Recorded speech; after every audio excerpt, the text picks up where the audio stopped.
Aku lihat dia lagi. Perempuan itu berdiri di atas kuali. Rambutnya menutupi wajah. Dia bisikan namaku. Selamat datang di Jagat Demit. Membuka gerbang dunia tak kasat mata. Di sebuah kota kecil bernama Karangjati, tinggal seorang pedagang bakso keliling bernama Budi Hartono. Usianya sudah kepala 5, tubuhnya kurus, dan kulitnya legam terbakar matahari. Setiap hari ia mendorong gerobak tua biru kusam berkeliling kampung sambil berteriak, "Bakso! Bakso panas!" Namun, suara itu kian lama makin jarang terdengar. Bukan karena Budi berhenti jualan, tapi karena orang-orang makin enggan membeli. Baksonya hambar, kuahnya encer, dagingnya sering berbau amis. Beberapa pelanggan lama pindah ke tukang bakso lain yang lebih enak dan bersih. Bahkan anak-anak kampung mengejeknya dengan sebutan bakso bau. Di rumah kontrakan reyot di ujung gang sempit, Budi tinggal bersama istrinya yang sakit-sakitan. Tabung gas sering kosong, listrik mati karena nunggak, dan hutang terus menumpuk. Suatu malam, saat hujan deras membasahi genting yang bocor, Budi terduduk di pojok dapur sambil menatap lilin yang hampir padam. "Kalau hidup begini terus, kita bakal mati pelen-pelen, ya," bisik istrinya dengan suara serak. Budi hanya menunduk, air matanya jatuh diam-diam. Di dadanya, ia menyimpan dendam pada dunia, pada hidup yang tidak adil, pada pelanggan-pelanggan yang dulu tertawa di warungnya, kini bahkan tak menoleh saat ia lewat. Ia ingin sukses, ingin kaya, apapun caranya. Beberapa hari kemudian, Budi mendengar bisik-bisik dari pedagang pasar tentang seorang orang pintar di sebuah hutan tua di luar kota. Tempat itu dikenal warga sebagai alas Gondomait, hutan angker yang katanya menyimpan energi gelap. Tak banyak yang berani ke sana, apalagi malam hari. Tapi bagi Budi, rasa takut telah lama kalah oleh rasa putus asa. Malam itu, ia berangkat seorang diri. Langit gelap tanpa bintang. Gerimis mengguyur tanah becek. Ia masuk ke dalam hutan dengan membawa sesajen sederhana. Kembang 7 rupa, kemenyan, dan darah ayam cemani. Di tengah hutan, di sebuah batu besar berbentuk seperti punggung kerbau, Budi meletakkan sesajennya. Lalu ia duduk bersila, menggumamkan doa yang didengarnya dari pedagang pasar. Tiba-tiba, hawa dingin menusuk. Angin berdesir aneh. Dari balik semak, muncullah sosok tinggi besar bertanduk, bermata merah, dan kulitnya seperti hangus terbakar. "Kau datang menuntut kesuksesan?" Suaranya berat, bergema seperti dua orang bicara bersamaan. Budi tak menjawab, hanya mengangguk sambil menunduk. "Kau siap bayar harganya? Tumbal 1 jiwa tiap bulan. Dan bakso dari dagingnya harus kau jual. Jika kau melanggar, nyawamu jadi gantinya." Tanpa pikir panjang, Budi mengangguk, matanya merah oleh tekad. Malam itu, perjanjian berdarah dimulai. 2 minggu setelah kejadian itu, kehidupan Budi berubah drastis. Pertama, ia menemukan gerobak tua milik pedagang lain yang katanya hilang dicuri tergeletak begitu saja di pinggir sawah Yutadon Mesir. Bagus, ia mulai berjualan lagi. Dan entah bagaimana, rasa baksonya berubah. Gurih, kenyal, dan aromanya menggoda. Pelanggan berdatangan. Bahkan anak-anak yang dulu mengejeknya kini mengantri sambil menjilat sendok kuah. Budi pun membuka warung Keso. Ia menyewa lahan dekat persimpangan jalan besar. Warung itu hanya beratapkan seng dan berdinding triplek, tapi selalu ramai sejak pagi hingga malam. Ia mulai mempekerjakan seorang anak muda bernama Samin, tetangganya yang menganggur. Lalu 2 orang lagi, dan bertambah terus. Namun, ada yang aneh. Setiap tanggal 15 malam, salah satu karyawannya menghilang. Awalnya warga mengira mereka kabur, tapi keluarga mereka bilang tidak. Salah satunya bahkan baru saja dibelikan motor oleh Haji Budi.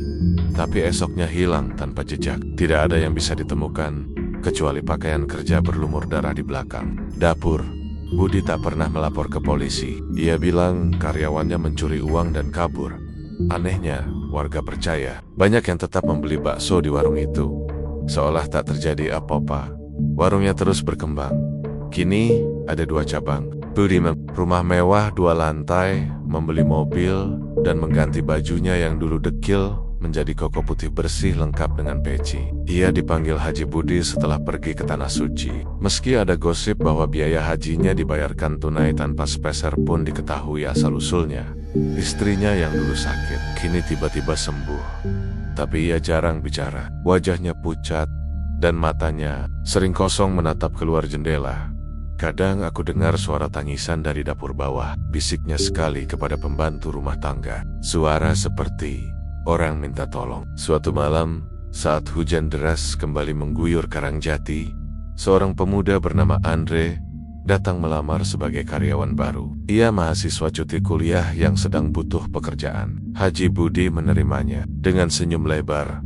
Malam pertama Andre kerja, ia melihat Budi turun ke ruang bawah tanah yang terkunci rapat, membawa ember besar berisi daging segar. Saat ditanya, karyawan lain hanya diam. Salah satu dari mereka, perempuan bernama Wati, menggigil sambil berbisik, "Kalau kamu masih pengen hidup, jangan pernah tanya apa-apa soal daging bakso di sini." Andre tertawa gugup, mengira itu lelucon. Tapi malam berikutnya, saat ia terbangun karena haus, ia tak sengaja mengintip dari sela pintu dapur yang tak terkunci. Ia melihat Budi berdiri di depan meja besi, menguliti sesuatu. Atau seseorang, daging merah segar, masih berdenyut, ditaruh ke dalam penggiling. Andre menahan napas, menatap tubuh tak bernyawa yang separuhnya sudah tercacah. Ia mengenali wajahnya itu Sarman, karyawan baru yang seminggu lalu hilang.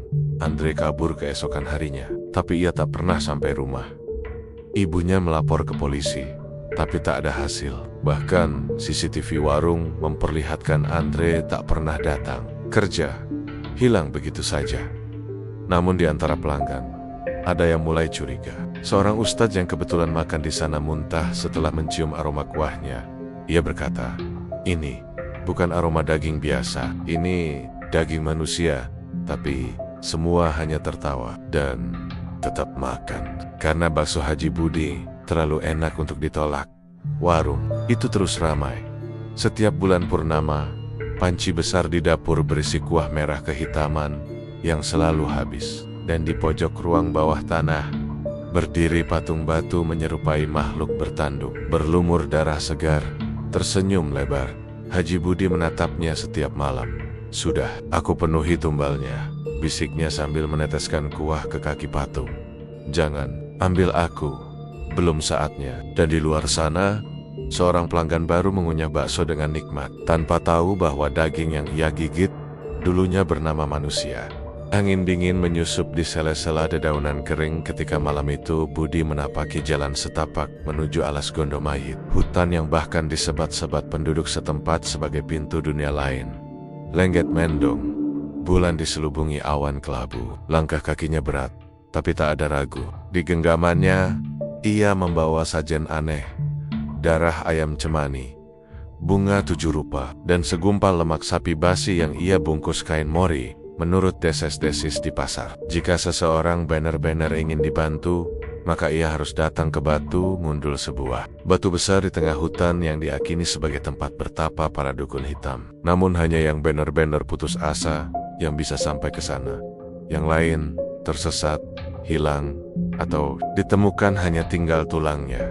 Tapi malam itu, Budi sampai, entah bagaimana, entah siapa yang menuntunnya. Di tengah hutan, batu besar itu berdiri seakan menyambut.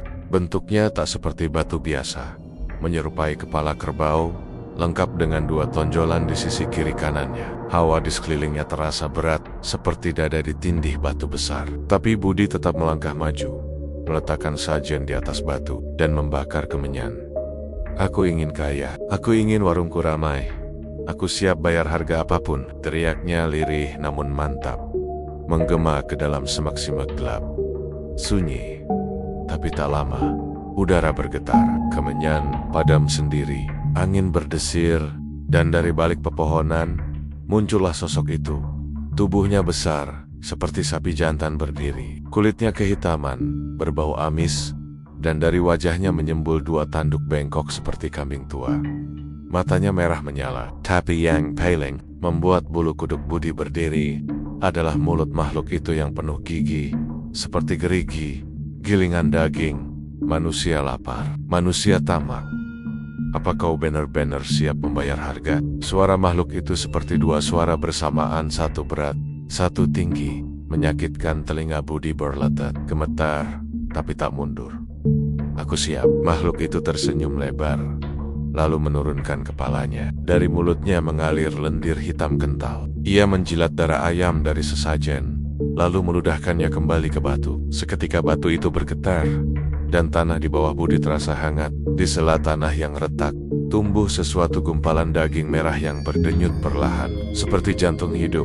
Mulai malam ini, kau akan diberi rejeki, asal setiap bulan kau beri aku tumbal, bukan hewan, bukan benda, tapi daging manusia. Budi menahan napas. Dagingnya kau olah, kau jual, harus disantap banyak orang. Kalau gagal, kau yang jadi santapan. Budi tak menjawab, ia hanya mengangguk.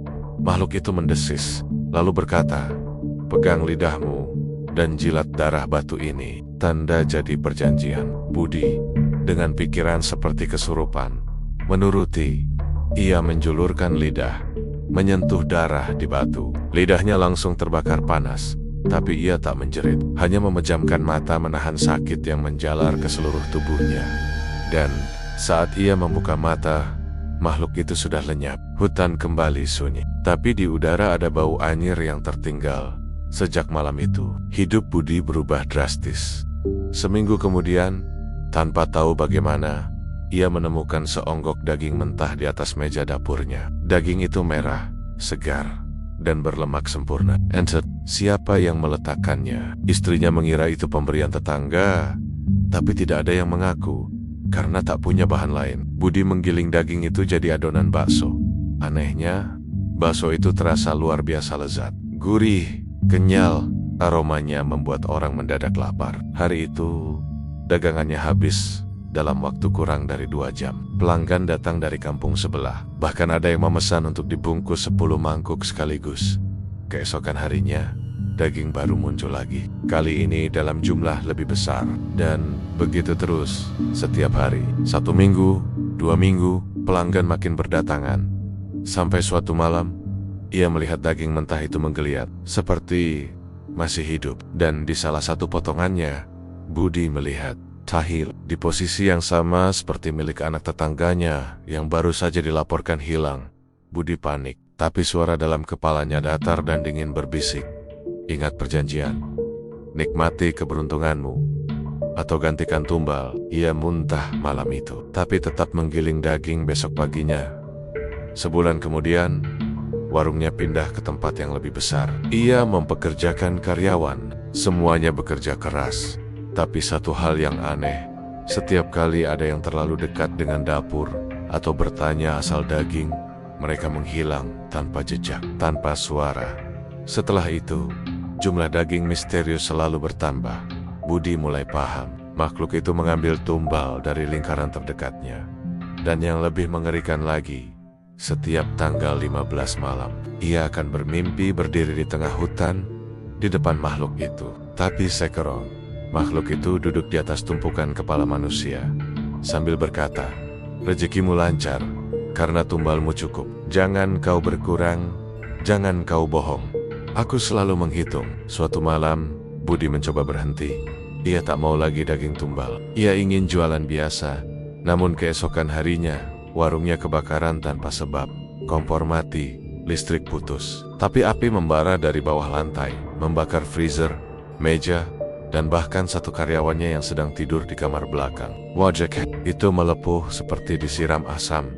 Dan saat Budi kembali ke rumah, ia melihat seonggok daging segar di meja makan. Kali ini, daging itu memiliki jari manusia yang belum dicincang. Haji Budi menangis, tapi ia tahu perjanjian telah mengikatnya malam berikutnya. Budi hanya menatap langit sambil menghitung hari. Ia tahu siapa yang akan menghilang berikutnya. Ia bahkan menyiapkan plastik, ember besar, dan penggiling listrik terbaru. Karena kalau ia gagal, dirinya lah yang akan digiling. Dan di pojok rumah, patung batu bertanduk yang ia sembunyikan di balik lemari meneteskan darah dari matanya. Setelah 3 tahun berjalan, warung bakso Haji Budi berkembang pesat. Cabangnya kini ada 2, satu di pusat kota satu lagi di jalur lintas provinsi yang selalu padat kendaraan. Keduanya tak pernah sepi pembeli. Rasa baksonya terkenal beda, kenyal, gurih, dan kuahnya seperti candu. Banyak pelanggan yang datang kembali hanya untuk memesan semangkuk kecil. Bahkan ada yang dari luar kota. Orang-orang bilang, bakso Haji Budi bukan cuma makanan, tapi pengalaman. Namun, hanya segelintir yang tahu, pengalaman itu dibumbui dengan darah, dibentuk dari nyawa, dan direbus dalam perjanjian iblis. Di balik senyum ramahnya, Haji Budi menyimpan mimpi buruk yang tak pernah selesai. Ia sudah terlalu jauh untuk berhenti. Tumbal-tumbal manusia yang ia serahkan bukan lagi dari luar tapi dari dalam. Para karyawannya sendiri.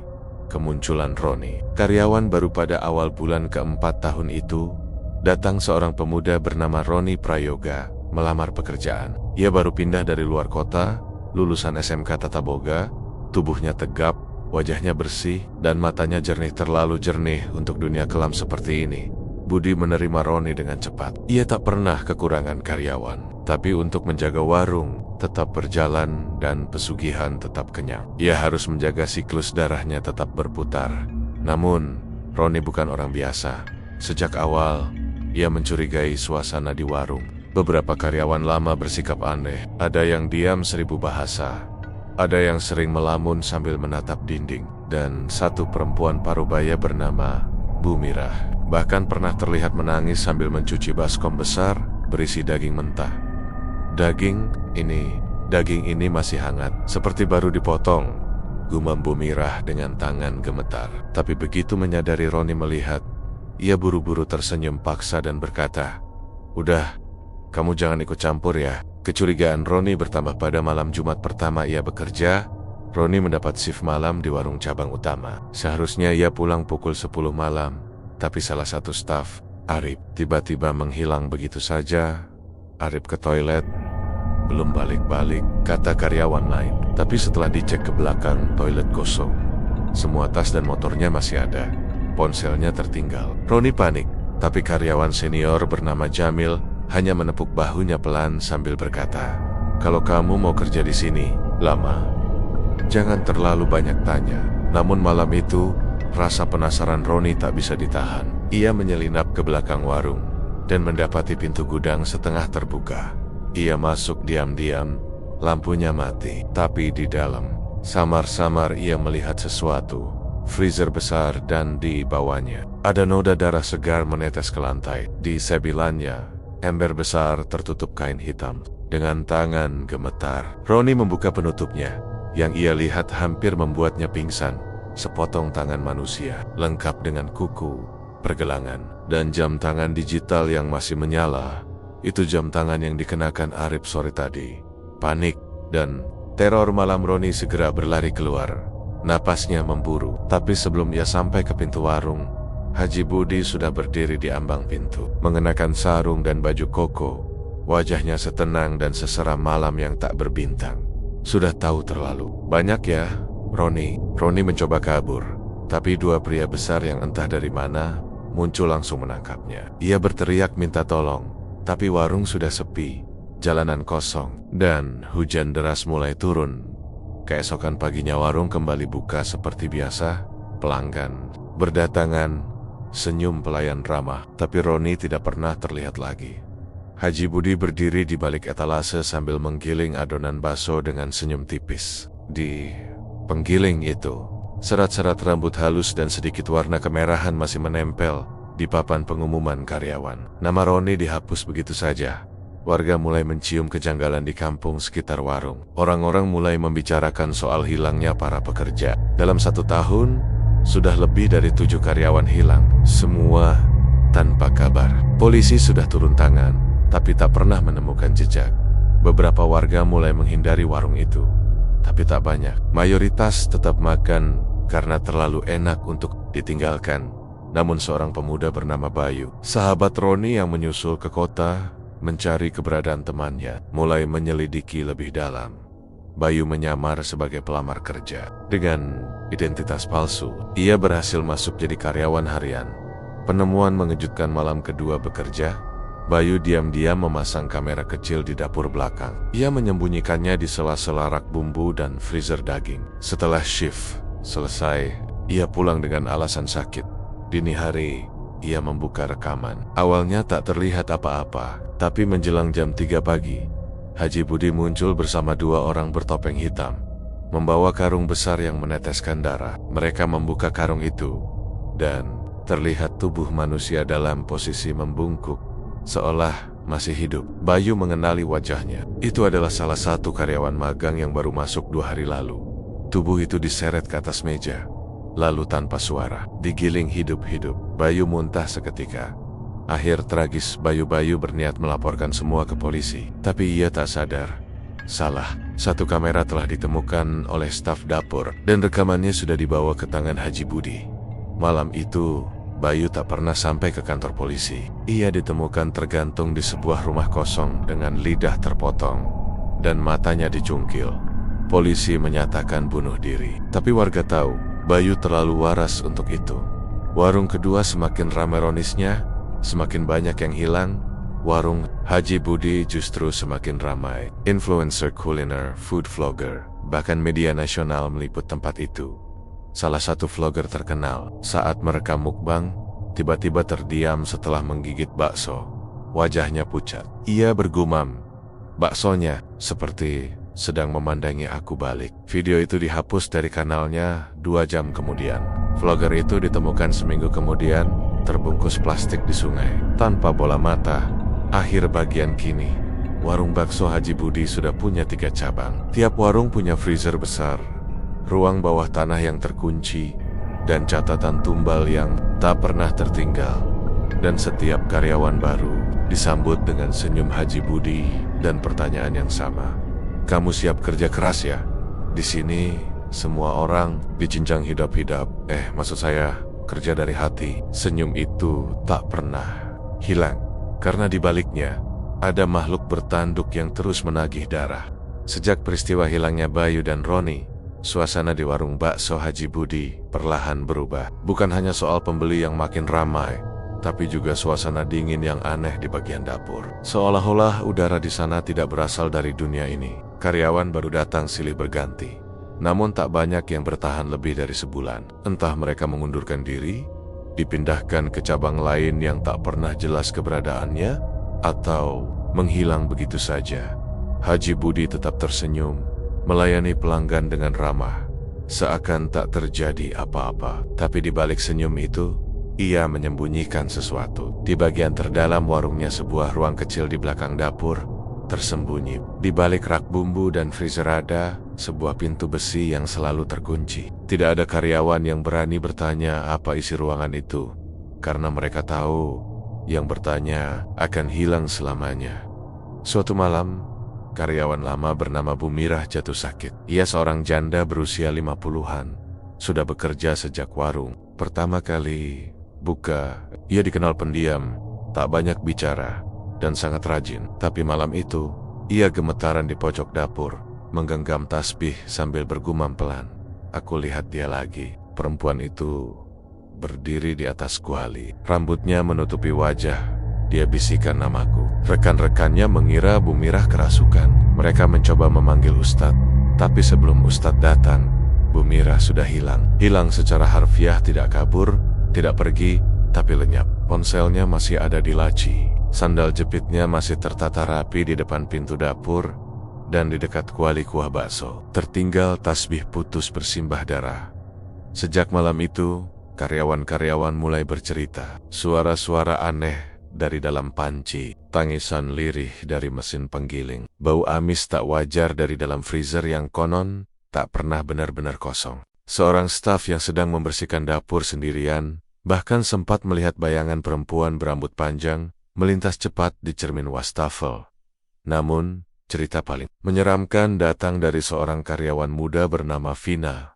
Malam itu, Vina mendapat shift lembur sendirian karena staf dapur lainnya izin. Warung sudah tutup, dan ia harus menyiapkan adonan daging untuk esok hari. Sekitar pukul 2 pagi, saat ia sedang mencampur adonan bakso, listrik tiba-tiba padam. Hanya nyala redup dari lampu emergency yang menerangi ruang dapur. Dalam diam, terdengar suara langkah pelan. Vina pikir, itu satpam? Halo Pak Satpam? Tak ada jawaban. Kemudian, dari arah pintu besi yang terkunci itu, terdengar suara ketukan 3 kali. Pelan, tapi berat. Seperti dari tangan yang basah, Vina mendekat dengan hati-hati. Ia yakin semua pintu sudah dikunci. Tapi, pintu besi itu terbuka sedikit. Dengan tangan gemetar, ia mendorong pintunya perlahan. Dingin luar biasa menyambutnya dari dalam. Seperti masuk ke dalam kulkas raksasa, ruangan itu gelap, sempit, dan berbau amis. Saat matanya mulai menyesuaikan diri, Vina melihat sesuatu berdiri di sudut. Seseorang atau sesuatu, wujudnya seperti perempuan, tapi tinggi badannya tidak wajar. Rambutnya panjang menutupi wajah, kakinya berdarah. Tangannya menggenggam sendok sayur raksasa yang tetesan cairannya berwarna merah tua. Lalu sosok itu bergerak perlahan ke arahnya. Ketika wajahnya mulai terlihat, Vina menjerit sekuat tenaga, karena itu bukan wajah manusia. Matanya bolong, lidahnya menjulur hingga dada, dan dari mulutnya terdengar suara seperti air mendidih. Giliranmu belum, tapi akan datang. Vina pingsan di tempat. Keesokan paginya, ia ditemukan tergeletak di dapur oleh satpam warung. Mulutnya penuh kuah bakso, matanya terbuka lebar, tapi kosong, dan lidahnya terjulur seperti dicekik. Ia dibawa ke rumah sakit, dan sejak hari itu tidak bisa bicara satu kata pun. Dokter menyebutnya trauma ekstrem. Tapi di balik trauma itu, Vina sering menggambar. Di atas kertas kosong, ia selalu menggambar sosok yang sama. Wanita tanpa mata, berdiri di atas kuali, memegang sendok, dan dikelilingi daging manusia. Vina tak pernah kembali bekerja. Beberapa bulan setelahnya, seorang ustadz dari luar kota datang ke warung karena diundang oleh salah satu pelanggan tetap. Ustadz ini dikenal berani dan sering menangani kasus gangguan gaib. Ia datang malam-malam, pura-pura menjadi pembeli biasa. Setelah mencicipi bakso, ia langsung menyipitkan mata. Wajahnya tegang. Ada yang salah dengan kuah ini, katanya. Rohnya tak tenang. Setelah selesai makan, ia berpamitan dan berjalan ke arah dapur, lalu menaruh sejumput garam di lantai dekat pintu besi yang selalu tertutup itu. Seketika, ruangan berguncang. Seluruh lampu padam, bau busuk seperti bangkai terbakar memenuhi warung. Dari dalam pintu besi itu, terdengar suara perempuan menangis lalu tertawa nyaring seperti kesurupan. Ustaz mencoba membaca ayat-ayat suci, tapi sebelum selesai, dadanya meledak seperti ditusuk dari dalam, dan ia roboh bersimbah darah. Tak ada yang sempat menolong. Dalam hitungan menit tubuhnya koku, mulutnya terbuka, dan dari tenggorokannya mengalir kuah panas seperti kaldu bakso.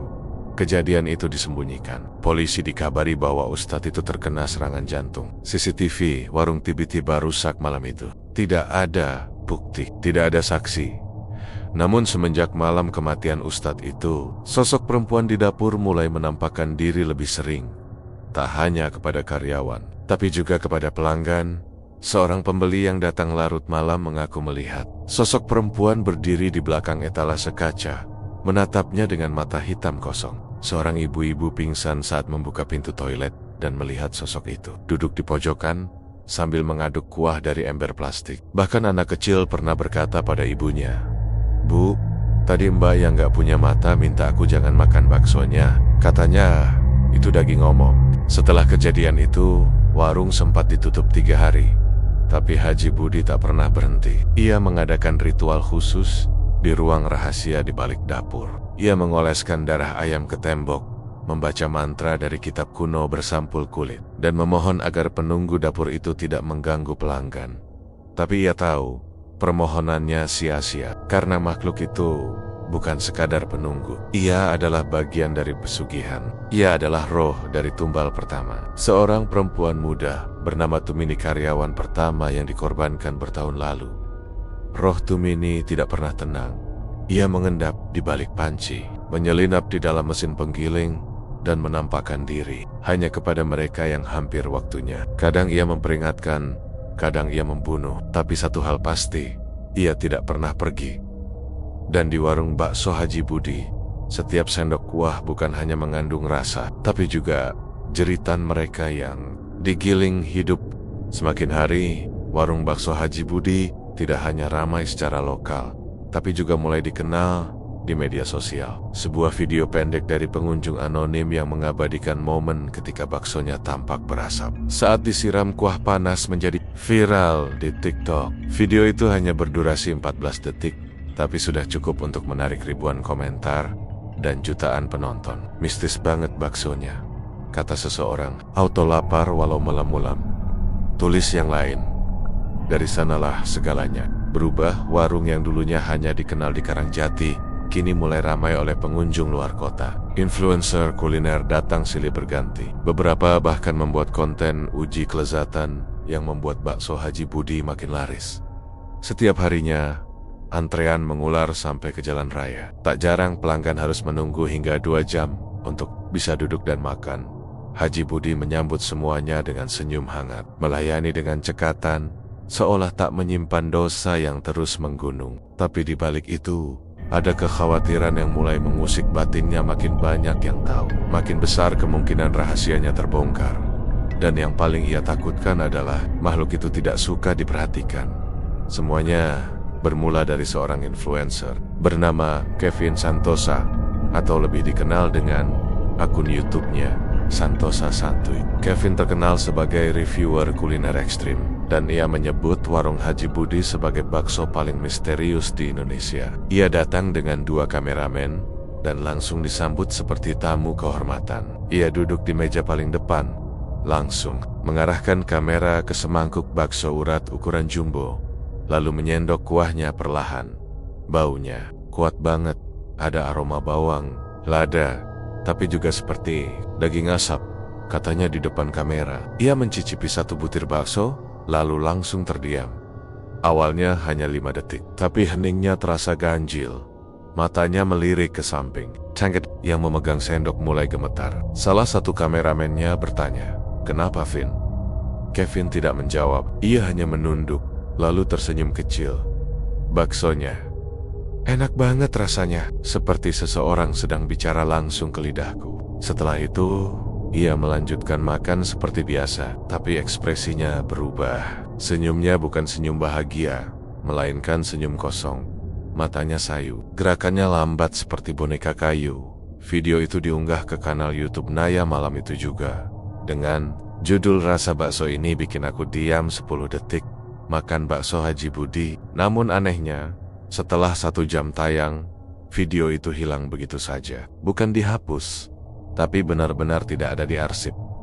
Cashback on server. Subscribernya bingung. Beberapa yang sempat menyimpan cuplikan video mengaku ada suara-suara aneh saat diputar ulang. Seorang penonton bernama Rasa yang mengunduhnya terlebih dahulu mengaku mendengar bisikan lirih saat bagian Kevin diam. Ia mengunggah ulang cuplikan itu di akun pribadinya. Namun, esoknya, Rasa ditemukan tewas di dalam kamarnya. Bibirnya dijahit kasar dengan benang kasur. Di layar laptopnya, video itu masih terbuka, tapi tak bisa ditutup. Kata terakhir yang ia ketik di laptop hanya 1, "Maaf." Berita itu menyebar, tapi sebagian besar menganggapnya hoax. Banyak yang mengira video Kevin hanyalah trik pemasaran, dan kematian Reza dianggap kebetulan tragis. Namun Kevin sendiri tidak pernah muncul lagi. Channel YouTube Naya menghilang. Akun media sosialnya tadak. Beberapa fans mencoba mencari tahu keberadaannya, tapi semua alamat yang pernah ia bagikan dihapus. Orang tuanya bahkan menyatakan bahwa Kevin sudah lama tidak pulang, seolah ia lenyap begitu saja, ditelan lubang hitam digital. Sementara itu, Haji Budi tak pernah bicara soal kejadian itu. Namun malam setelah video Kevin menghilang, ia bermimpi buruk. Dalam mimpi itu, ia berada di dalam warungnya yang gelap gulita. Seluruh lampu padam. Di setiap meja, duduk sosok-sosok tak berwajah, makan dalam diam. Saat ia berjalan mendekat, mereka semua berhenti makan dan menoleh serentak ke arahnya. Tak ada mata, hanya lubang hitam menganga di wajah mereka. Dan dari mulut itu, keluar suara yang sama, "Budi." Kamera menyorot, mata melihat. Harus dibungkam. Ia terbangun dengan nafas tersengal, bajunya basah oleh keringat dingin. Di kamarnya, aroma kuah bakso seperti menyeruak dari bawah tempat tidur. Hari itu juga, Haji Budi menyuruh anak buahnya mematikan semua CCTV di area dapur dan ruang pendingin. Ia tak mau direkam lagi. Ia merasa sudah terlalu banyak mata yang melihat, tapi tak semuanya bisa dikendalikan. Salah satu pelanggan yang baru pertama kali datang, seorang wanita bernama Dara, sedang merekam konten TikTok saat makan. Ia memutar kameranya ke arah meja, mangkuk, hingga bagian belakang dapur. Tapi setelah mengedit videonya di rumah, ia melihat sesuatu yang tidak ia sadari saat di lokasi. Dalam video itu, saat kuah dituang ke mangkuk, muncul pantulan wajah pucat di permukaan kuah dengan mata bolong dan darah menetes dari mulut. Wajah itu muncul hanya 1 detik, tapi cukup jelas untuk membuatnya merinding. Dara langsung menghapus video itu dan mencoba melupakan. Tapi malam harinya, ia terus bermimpi ditenggelamkan ke dalam kuah panas. Sementara suara perempuan menangis terdengar di telinganya. Di pagi hari, ia mendapati lidahnya melepuh, seperti terkena air mendidih. Ia tidak pernah kembali ke warung itu lagi, namun tetap saja orang-orang terus datang. Rasa penasaran mereka lebih besar daripada rasa takut. Video-video aneh, kejadian ganjil, bahkan kisah kematian justru membuat warung bakso Haji Budi makin populer. Media menyebutnya bakso paling viral di Indonesia. Tapi bagi mereka yang tahu kebenaran, itu bukan sekadar bakso. Itu adalah perangkap, semangkuk demi semangkuk, daging manusia terus disajikan. Suara-suara korban terdengar samar di antara asap kuah mendidih. Dan bagi mereka yang terlalu ingin merekam segalanya, kamera mereka akan menangkap lebih dari sekadar visual. Kamera mereka akan merekam kutukan, karena pesugihan yang dilestarikan dalam daging dan kuah itu tidak suka diperhatikan. Ia ingin tetap hidup di balik rasa, di balik enaknya setiap gigitan, di balik nikmat yang membuat lidah lupa kalau mereka sedang memakan manusia. Dan Haji Budi tahu, selama ada yang merekam, selama ada yang menonton, ia akan terus dihantui. Tapi yang lebih menakutkan dari hantu adalah kekayaan yang tak bisa dihentikan. Di balik kekayaan dan popularitas yang makin melesat, hidup Haji Budi mulai dipenuhi kegelisahan. Warung-warungnya semakin ramai, bahkan rencananya membuka cabang keempat sudah disiapkan dengan matang. Tapi di dalam rumahnya sendiri, suasana berbeda. Ada ketegangan yang tak terlihat, udara yang berat, dan aroma amis yang seolah ikut tinggal bersama mereka. Istrinya, Bu Nanik, mulai berubah. Dulu ia pendiam, patuh, dan tidak pernah bertanya dari mana datangnya rezeki besar yang tiba-tiba. Tapi sejak peristiwa beberapa karyawan hilang, ditambah gosip tentang sosok wanita dapur, Bu Nanik sering melamun. Ia mulai berani bertanya, walau dengan nada hati-hati. "Mang, kamu gak sembunyikan apa-apa kan?" tanyanya suatu malam. Budi hanya menggeleng, tersenyum, dan menyentuh bahu istrinya. Tapi senyum itu sudah tak lagi hangat seperti dulu. Rozet kosong, seperti topeng dari plastik yang dipaksakan hari-hari berikutnya. Bu Nanik sering mendengar suara di dapur rumah, padahal tidak ada siapa-siapa. Kadang ada suara daging dicacah, kadang suara sendok beradu dengan mangkuk logam. Pernah sekali ia melihat sosok perempuan duduk membelakanginya di meja makan. Rambutnya panjang menjuntai, mengenakan seragam warung bakso. Tapi saat Nanik mendekat, sosok itu lenyap. Dan di atas meja, hanya ada semangkuk bakso yang masih mengepul. Padahal tak ada yang memasaknya. Yang lebih menyeramkan, anak mereka. Alif, seorang anak lelaki berusia 7 tahun, mulai bicara hal-hal yang membuat darah Nanik dingin. "Mama, semalam ada tante rambut panjang ngajak main di dapur," katanya. "Dia dulu kerja di tempat papa, tapi udah mati." Nanik menahan napas. Ia mencoba menganggap itu halusinasi anak kecil. Tapi malam demi malam, Alif semakin sering terbangun sambil menangis dan menyebut nama-nama asing. Tumini, Bumirah, Arif. Nama-nama itu tak dikenal Nanik, tapi ia pernah mendengar sekilas saat membawakan makanan ke warung.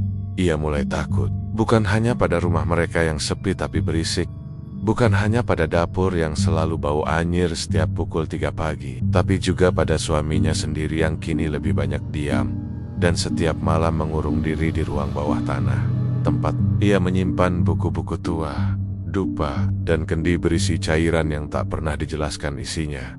Suatu malam, Bu Nanik memberanikan diri mengikuti Budi secara diam-diam. Ia menunggu suaminya masuk ke ruang bawah tanah, lalu mengintip dari celah pintu. Matanya membelalak.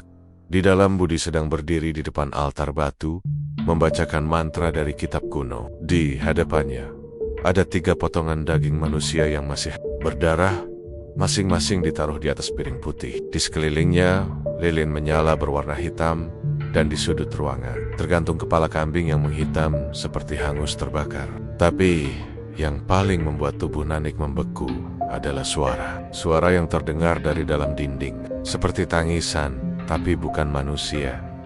Lebih dalam, lebih gelap, seolah-olah berasal dari perut bumi. Nanik mundur pelan-pelan, tapi tak sengaja menyenggol vas kecil di dekat pintu.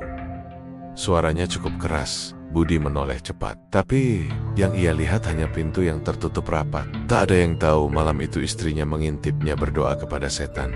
Keesokan harinya, Bu Nanik mencoba membawa Alif pergi. Ia kemas baju seadanya, membawa uang simpanan, dan hendak naik ojek online yang sudah ia pesan diam-diam. Tapi saat mereka keluar rumah, motor ojek yang datang ditabrak truk tepat di depan mata mereka. Tubuh sang pengemudi terpental dan tewas seketika. Wajah Budi muncul di ambang pintu, berdiri diam tanpa ekspresi. "Kalian mau kemana?" Nanik tak menjawab. Ia hanya menangis, tapi Alif menunduk, memeluk ibunya Aratoret dan berbisik, "Mama, tante di rumah bilang, kita nggak boleh pergi, nanti dimakan gantinya." Malamnya, Bu Nanik demam tinggi.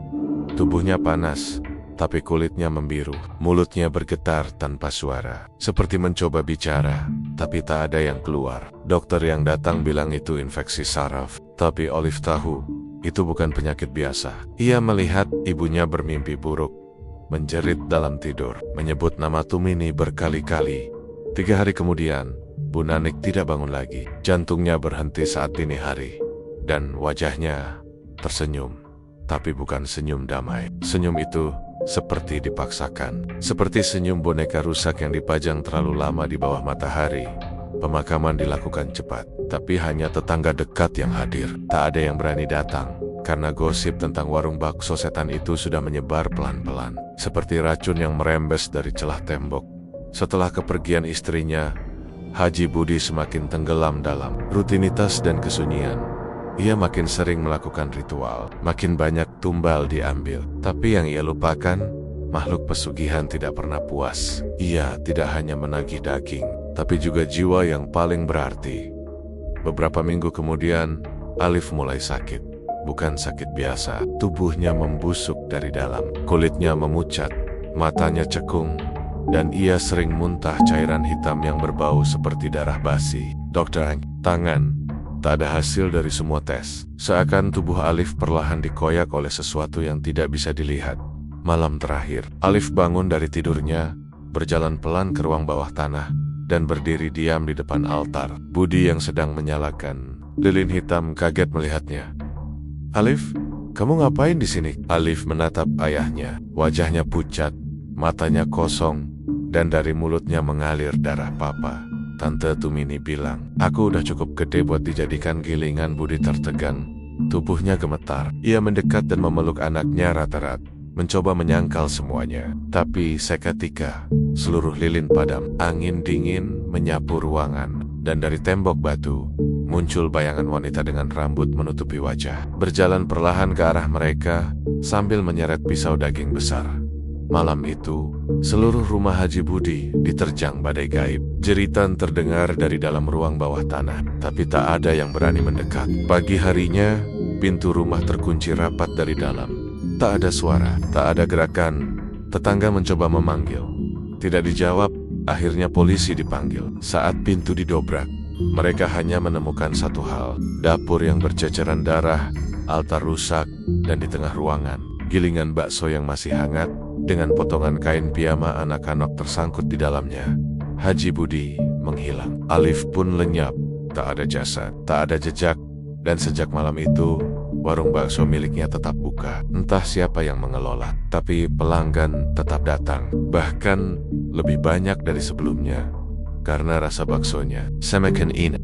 Setelah menghilangnya Haji Budi dan Alif secara misterius, banyak yang menduga warung bakso legendaris itu akan tutup untuk selamanya.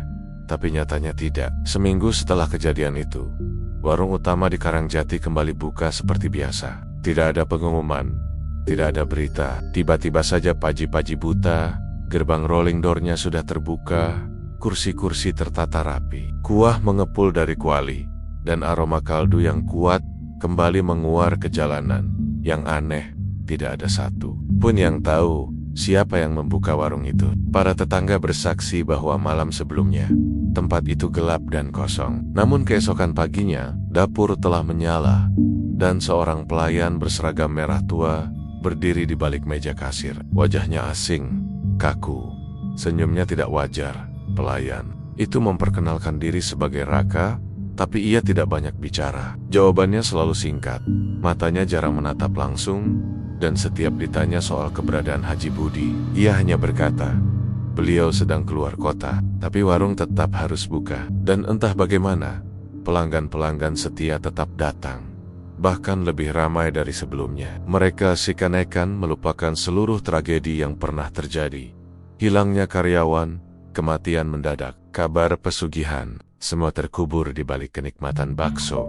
Namun, satu persatu, keanehan mulai muncul. Seorang pelanggan bernama Danu, seorang pekerja kantoran yang biasa makan siang di sana, suatu siang mendapati bakso dalam mangkuknya memiliki sidik jari di tamit. Ia berpikir itu hanya kebetulan bentuk adonan, tapi saat ia membelahnya, di dalamnya terdapat serat merah seperti urat manusia, dan bagian tengahnya berisi benda keras kuku.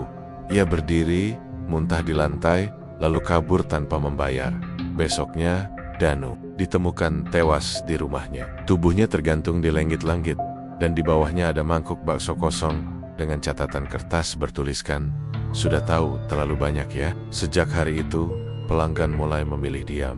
Mereka makan tanpa banyak bicara. Mereka menunduk saat menyendok. Mereka menahan pertanyaan dalam hati karena mereka tahu bakso itu tidak ingin ditanya dari mana asalnya.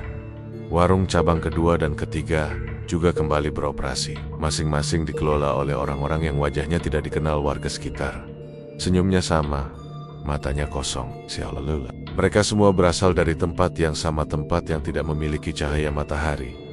Namun satu hal yang paling mencengangkan adalah warung keempat, yang konon dibuka di sebuah kota kecil di pinggiran Jawa Tengah. Warung itu tidak pernah diumumkan, tidak ada spanduk besar, bahkan tak ada nama di depan bangunan. Tapi pengunjung berdatangan setiap malam, entah dari mana. Di antara kerumunan, sering terlihat sosok anak kecil berpiyama, berjalan pelan menyusuri meja pelanggan. Kadang berdiri lama di sudut, memandangi siapapun yang datang sambil menunduk.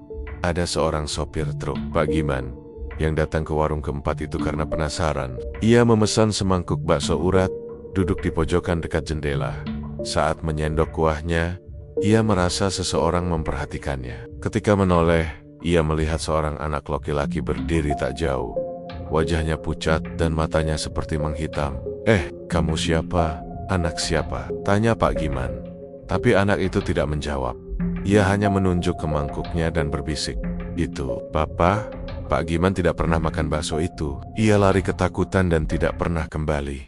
Tak lama setelah itu, ia mengalami kecelakaan tunggal. Truknya terguling di tanjakan, dan tubuhnya ditemukan terkunci di kabin, dengan semangkuk bakso utuh di dashboard, padahal semua barang lain hancur berantakan.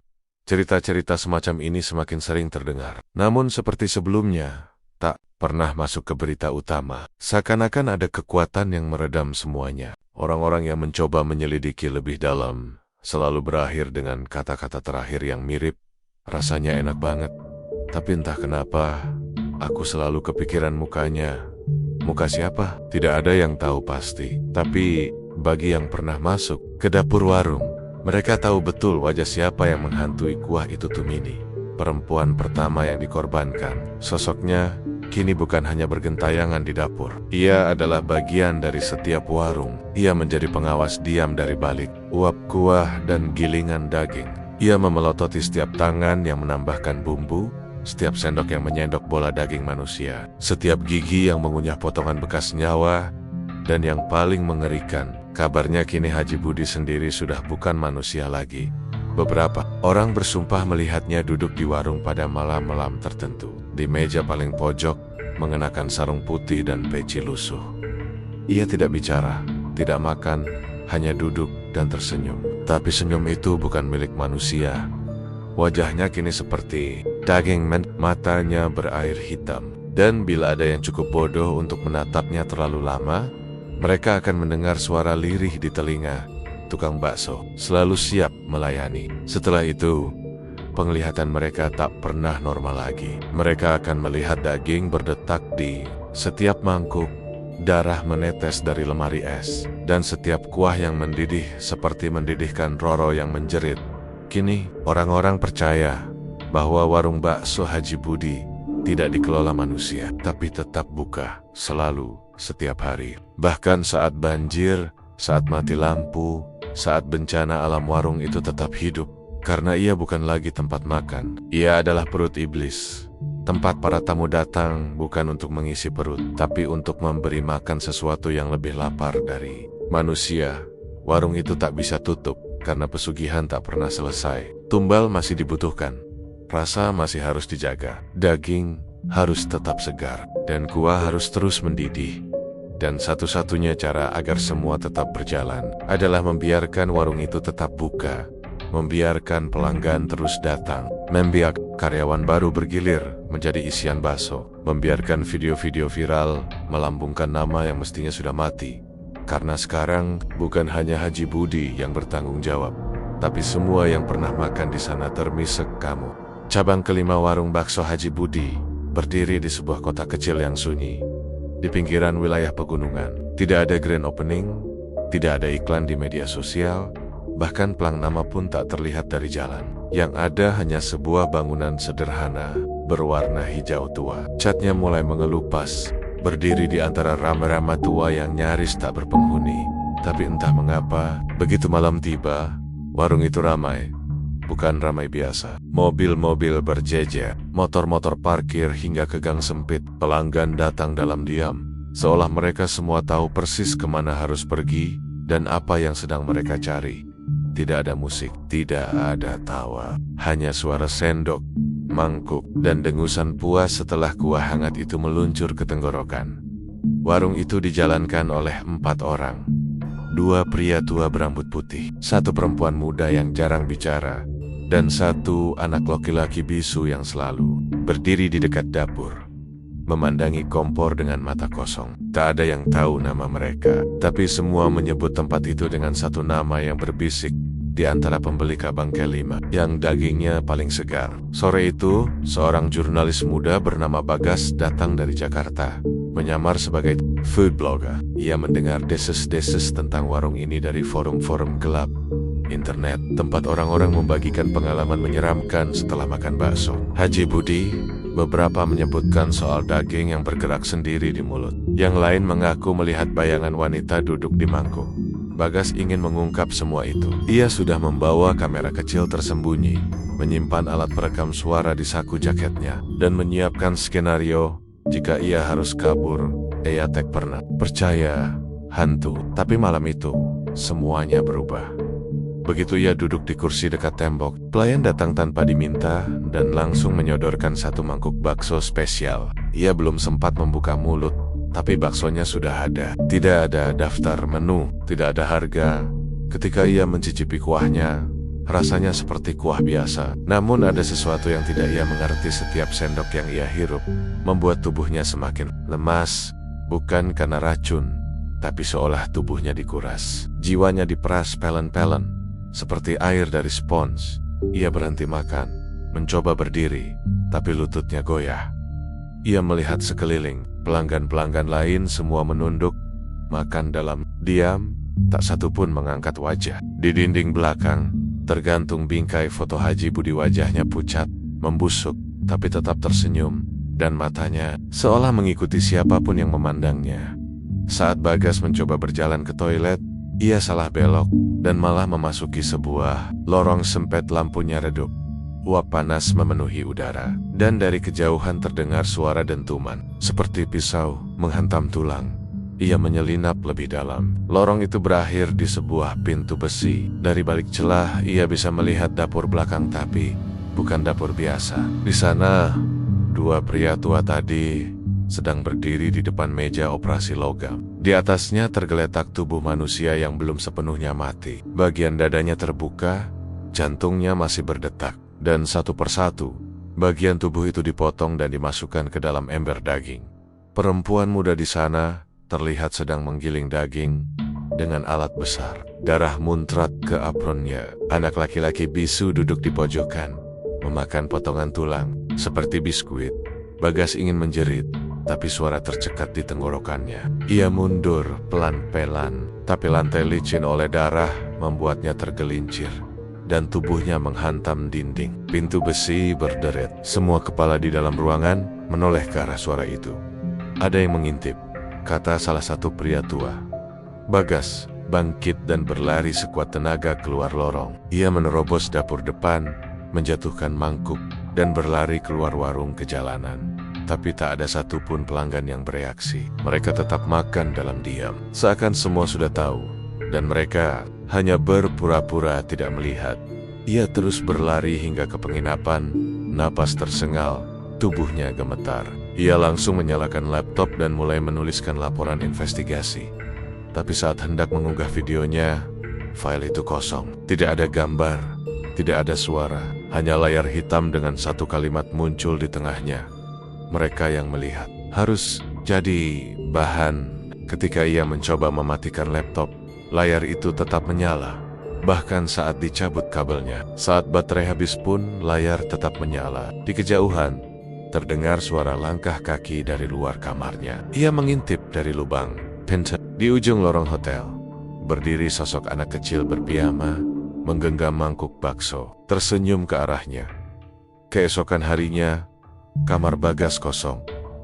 Tidak ada tanda-tanda perlawanan, tapi di atas meja ada sepiring bakso segar dan sebuah kartu nama bertuliskan, cabang ke-6 segera dibuka. Penduduk sekitar mulai curiga. Mereka bilang warung cabang ke-5 itu bernapas sendiri.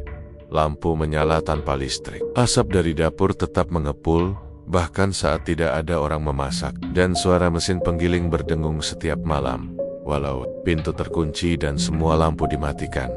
Seorang warga yang iseng mengintip dari celah atap warung mengaku melihat 3 mayat tergantung di ruang pendingin, dikelilingi lilin hitam yang menyala tanpa api. Di dindingnya terukir kalimat dengan darah, untuk setiap mangkuk, 1 nyawa. Warung itu kini dijaga oleh lebih dari sekadar manusia. Beberapa malam, warga melihat bayangan hitam berlarian di dalam. Sosok-sosok tanpa wajah yang menyeret tubuh berdarah ke dalam panci besar. Kadang terdengar jeritan dari saluran pembuangan. Kadang suara anak-anak tertawa, tapi tawa yang dingin, hampa, dan jauh dari manusiawi. Anehnya, semakin banyak korban, semakin ramai warung itu. Karena rasa baksonya makin hari makin nikmat. Pelanggan datang dari kota-kota jauh, bahkan turis luar negeri. Mereka datang karena penasaran dan selalu pulang tanpa cerita, karena tidak semua pengunjung bisa kembali. Dan malam-malam tertentu, meja pojok paling belakang dibiarkan kosong. Di sana, sesekali akan terlihat Haji Budi duduk sendiri. Tubuhnya membusuk pelen-pelen, namun senyumannya tak pernah pudar.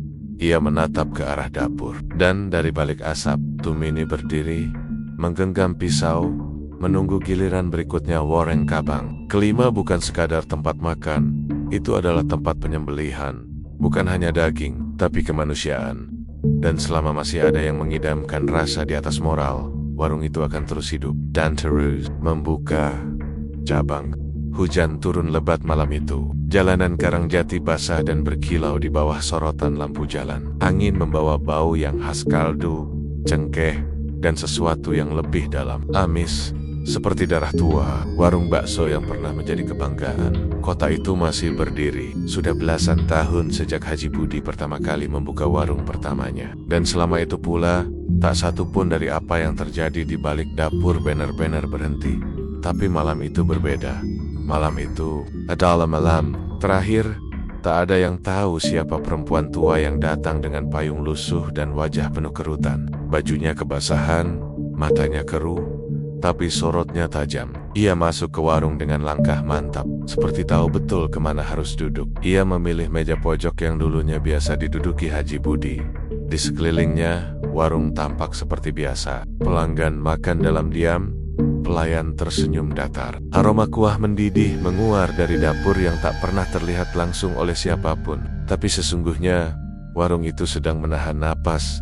Perempuan itu mengangguk ke arah pelayan. Dan tanpa berkata apapun, semangkuk bakso spesial disajikan di depannya. Mangkuk putih besar dengan 5 butir bakso urat, ukuran jumbo ditambah sup kental yang mengepul pelan. Tapi tak seperti pelanggan lain yang langsung makan. Perempuan itu hanya menatap mangkuk itu lama, seakan mendengar sesuatu dari dalamnya.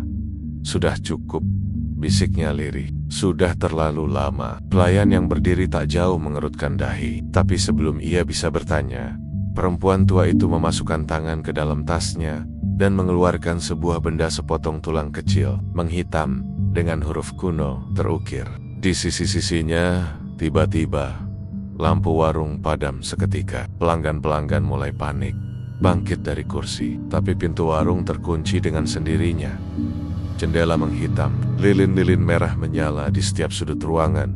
Entah siapa yang menyalakannya. Dari balik dapur terdengar suara dentingan logam, lalu suara geraman. Bukan dari manusia. Sosok tinggi dengan badan lebar dan wajah seperti topeng terbakar muncul dari balik tirai dapur. Matanya merah menyala. Itu adalah sosok asli dari pesugihan yang selama ini diberi makan makhluk yang memakan jiwa. Menyedot rasa takut dan membalut daging manusia dalam kenikmatan duniawi. Perempuan tua itu berdiri, menatap makhluk itu tanpa gentar. Kau sudah kenyang, Budi. Sekarang, waktumu habis. Makhluk itu meraung. Dinding warung bergetar dan seluruh isi ruangan seperti berubah. Meja-meja menjadi altar penuh darah. Mangkok-mangkok berubah menjadi tempurung tengkorak. Pelanggan-pelanggan berdiri diam, mata mereka hitam legam. Mulut mereka terbuka lebar, tanpa suara. Mereka bukan lagi manusia, tapi tumbal hidup yang terlalu sering memakan dosa. Dari lantai, asap hitam membubung. Satu persatu wajah-wajah lama muncul dari balik uap Tumini, Bu Mirah, Arif, bahkan Alif kecil. Semua korban dari masa lalu berkumpul. Wajah mereka kosong, tubuh mereka terbakar dalam kabut gaib. Perempuan tua itu menaburkan serpihan tulang ke atas mangkuk bakso, lalu berbisik. Darah pertama adalah darah penebus. Mangkuk terakhir harus menjadi mangkuk penutup. Saat itu juga, suara jeritan terdengar dari dapur. Pelayan-pelayan mulai gemetar. Tubuh mereka meleleh perlahan seperti lilin. Salah satu dari mereka meraung dan menyayat perutnya sendiri, menumpahkan usus ke lantai. Anak laki-laki bisu yang biasa berdiri diam mulai menangis. Suara tangisannya seperti 1000 pisau menggores telinga. Dan makhluk pesugihan itu mendekat ke arah perempuan tua. Tapi ketika ia melangkah satu langkah lebih jauh, tubuhnya mulai retak. Kulitnya pecah, dagingnya mengelupas, dan dari dalam tubuh itu muncul sosok Haji Budi, telanjang, kurus, dengan kulit seperti arang, berdarah di seluruh tubuhnya. Wajah Haji Budi penuh penyesalan. Ia berjalan pelan ke arah meja tempat mangkuk. Terakhir diletakkan. Sudah saatnya aku menelan sendiri yang kubuat, katanya dengan suara serak. Ia duduk, memandangi mangkuk itu, lalu menyendok perlahan. Setiap suapan membuat tubuhnya semakin rusak. Dagingnya lepas, giginya copot satu persatu. Tapi ia terus makan, sampai butir terakhir bakso ia telan. Lalu ia menunduk, dan tubuhnya menguap menjadi abu. Perempuan tua itu menghela napas. Lilin padam, warung menjadi gelap gulita. Suara berhenti, asap menghilang, dan ketika cahaya kembali menyala, warung itu kosong. Tak ada pelanggan, tak ada pelayan, tak ada jejak darah. Yang tersisa hanyalah satu mangkuk kosong dan kursi yang masih hangat. Besok paginya, warga menemukan bangunan itu runtuh, seperti habis terbakar dari dalam. Tidak ada api, tidak ada bau hangus, tapi tanahnya hangat. Dan dari bawah reruntuhan, seseorang menemukan sendok besi yang meleleh setengah, bersama dengan tulang manusia yang ukurannya terlalu kecil untuk orang dewasa. Warung bakso Haji Budi tidak pernah buka lagi. Namun di kota lain, di malam lain, orang-orang mulai membicarakan sebuah warung bakso misterius, tanpa nama, yang hanya buka setelah hujan turun. Warung itu tidak ada di Google Maps, tidak bisa ditemukan siang hari. Tapi rasa baksonya, katanya, terlalu enak untuk dilupakan. Rasanya seperti pernah makan itu sebelumnya. Bahkan jika kau belum pernah datang, karena pesugihan sejati tidak mati, ia berpindah dari mangkuk ke mangkuk, dari lidah ke lidah, dari satu warung ke warung berikutnya. Dan bila suatu hari kau makan bakso yang rasanya terlalu sempurna, terlalu nikmat, sampai kau ingin memesan lagi, hati-hati lihat ke dalam mangkukmu baik-baik. Kadang ada mata kecil yang menatap balik dari dalam kuah.